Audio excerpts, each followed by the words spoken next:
Welcome to Storyflix. In this video, we will explain Tammy and the T-Rex. This movie tells the story of Tammy, a beautiful young girl who lost her boyfriend. Apparently, her boyfriend's body was stolen from the hospital by a mad scientist who then extracts his brain and implants it into a giant robotic T-Rex. How does it feel to have a T-Rex boyfriend? Let's find out on Tammy and the T-Rex.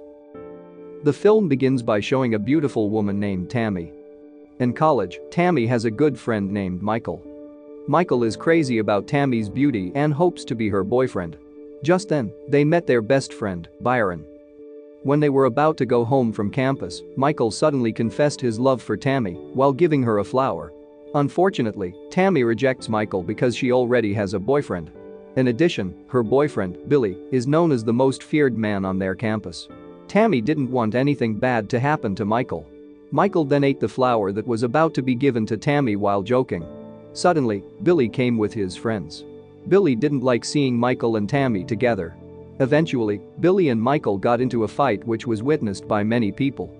Billy squeezed Michael's balls until he screamed in pain. Not wanting to lose, Michael also squeezed Billy's ball too. So that the fight between the two ended by squeezing each other's balls. Luckily, the police arrived on time and broke up the fight between the two. Billy looked so painful in his balls. He was then taken away by the police because he had caused trouble on campus many times.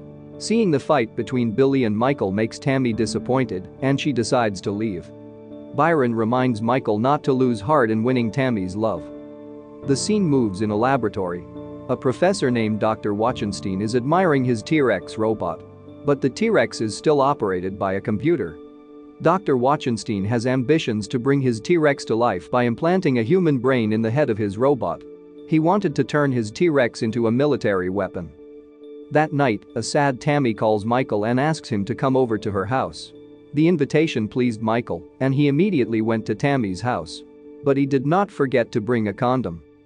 Arriving at Tammy's house, Michael decides to climb the wall to enter her room, which is located on the second floor. Unfortunately, Michael's whereabouts were seen by Billy's friends. They obviously weren't going to let Michael and Tammy have fun tonight. That night, Tammy and Michael had a great time. Tammy actually liked Michael and didn't care about Billy. She only uses Billy to be the center of attention on campus. Not long after, Billy and his angry friends came to Tammy's house. Michael immediately fled through Tammy's bedroom window. Unfortunately, Billy saw Michael. Michael then desperately tried to escape. On the other hand, Billy and his friends chased after him and managed to hit Michael with a baseball bat. Michael is then ganged up and taken to a wild animal park to be killed. They wanted Michael to be eaten by the wild animals in the park. Billy and his friends then leave Michael. Michael woke up and so panicked because suddenly a lion was chasing him. He tried to climb a tree, but a black panther blocked him. Michael was frightened and attacked by the lion. Fortunately, a patrol car arrived and shot the lion to death.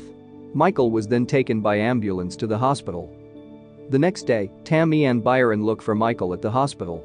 As a result of a lion attack, Michael falls into a coma and is unconscious. Suddenly, Billy appeared at the hospital. An angry Tammy immediately threw him away by kicking his balls. Once again, Billy had to feel the pain in his balls. Scene shifts to Dr. Wachenstein, who was visiting the hospital at the time. His arrival at the hospital was to find patients who could be used as test materials for his T-Rex creation. One of the doctors said that one patient was in a coma. The doctor recommended Michael as the subject of the professor's crazy experiment. Dr. Wachenstein then goes into Michael's room and pretends to be a doctor. He asks Tammy not to worry as he will try to save Michael's life. Meanwhile, his assistant, Helga, quietly unplugged the engine next to Michael's bed and looked as if Michael was dead. Dr. Wachenstein and Helga immediately acted as if Michael's condition was critical and said that Michael was dead. The incident made Tammy so shocked. She and Byron passed out. Quickly, Helga pushed Michael out of the hospital. But when he was about to be put in the car, Michael suddenly woke up. Dr. Wachenstein then injected him until Michael was unconscious. Michael is finally taken to the T-Rex lab. Dr. Wachenstein and Helga started their act by cutting Michael's head and taking out his brain. His brain was then programmed into his T-Rex robot. His T-Rex is now living with Michael's brain. He then decided he would continue his trials tomorrow morning. Dr. Wachenstein then went with Helga to have some fun. That night, the T-Rex robot came to life by itself thanks to Michael's brain. Unfortunately, Bobby, Dr. Wachenstein's assistant, became the first victim of a human brain T-Rex. Michael was surprised to see himself sleeping. He picked up a mirror and was so shocked that he had become a T-Rex. A guard came in and was so surprised to see a huge T-Rex. But Michael easily threw his body. He then stepped on the man's body and head until it was crushed. At that time, there was a woman who was using a phone. Seeing the giant T-Rex in front of her, the woman immediately ran away screaming. Michael then uses the phone to call Tammy. Unfortunately, Tammy didn't pick up the phone. The scene then shifts to Tammy and Byron, who are at a party on campus. Michael's death deeply saddens Tammy. But when Tammy saw Billy coming, she immediately left and said she didn't want to see him again. It turns out Michael arrived at the party. That's when Michael decided to take revenge. He easily killed all of Billy's friends who had ganged up on him in the past. All were slaughtered with his huge jaws. Even Billy's head was crushed so easily. Michael looked at the terrified Byron. Knowing him, Michael picked up Byron and cleaned his dirty clothes. Apart from Michael, Byron immediately ran away. Sometime later, the police arrived at the scene. They didn't find a T-Rex, but corpses were strewn everywhere. Byron said what he saw, but no one believed his words. The next day, Dr. Wachenstein and Helga realize that their T-Rex has disappeared. But they were happy when they saw the body of the guard in front of the entrance. That means their T-Rex can be used as a deadly weapon. That afternoon, Michael went to Tammy's house. Tammy, who was in her room, was shocked when she saw a T-Rex outside her bedroom window. When her parents came into her room, they couldn't find Tammy anywhere. It turns out Tammy was taken to a barn by Michael. He then signaled that he was Michael by eating a flower and pointing at the bracelet he gave her. Tammy realized that the T-Rex in front of her was Michael. She was so happy and immediately hugged him tightly.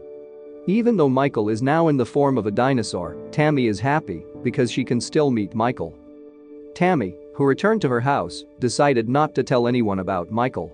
She plans to get Byron to kidnap Michael's body after the funeral so that she can return Michael's brain to his body. Unfortunately, Dr. Wachenstein already knew that Michael would come looking for Tammy. He was determined to get back his robot T-Rex creation. At the funeral, Michael watched from a distance. Seeing the many presents at his funeral made him sad. Then he burst into tears. When the funeral was over, Tammy immediately opened Michael's coffin, but she was so surprised when she saw what's inside. Now Michael's body has been gnawed by maggots. That's when the mad professor comes and forces Michael to get into the truck because otherwise, he'll kill Tammy. But Tammy didn't stay still. She immediately pushed Dr. Wachenstein and Helga, so they fell into the grave. After successfully holding Dr. Wachenstein and Helga, Tammy and Byron rushed to the morgue to find a body for Michael. She then showed all of the corpses there and asked Michael which corpse he wanted to use as his new body. But Michael had a hard time deciding until the police arrived and they immediately fled. The professor told the police that his T-Rex robot had been stolen. The police, who believed his words, immediately chased the truck carrying Michael. The chase took place until Byron drove his car to a plantation. He braked suddenly because there was a river ahead. Michael was thrown into the trees. Eventually, Byron is arrested and the police continue to chase Tammy and Michael. In the distance, they were so surprised to see a woman riding a T-Rex that ran very fast. Finally, Tammy and Michael managed to escape from the police. The next day, Byron comes to the barn where Michael is hiding. But the police followed him until they arrived at the location of Michael and Sammy. The police were ready to shoot and asked them to turn themselves in. Tammy and Byron then came out holding up a white flag made of Tammy's bra. But the police are still trying to find the T-Rex. Dr. Wachenstein appears and says if the T-Rex is a robot he created so he can subdue it. The police then let Dr. Wachenstein and Helga enter the barn, looking for Michael. When they entered the barn, Michael immediately attacked Dr. Wachenstein and killed him. Michael, who tried to get out of the barn, was shot by the police. He fell and became unconscious. Tammy is very sad because she has to lose her loved one again. The scene moved a few days later. Tammy, who had just returned from campus, looked so happy. She immediately entered a room. It turns out that Michael's brain has been taken by Tammy and is now being kept in her room. By using the technology of Dr. Wachenstein, now she can talk to Michael through a camera. Since then, Tammy always dances in front of Michael to cheer him up. This movie ends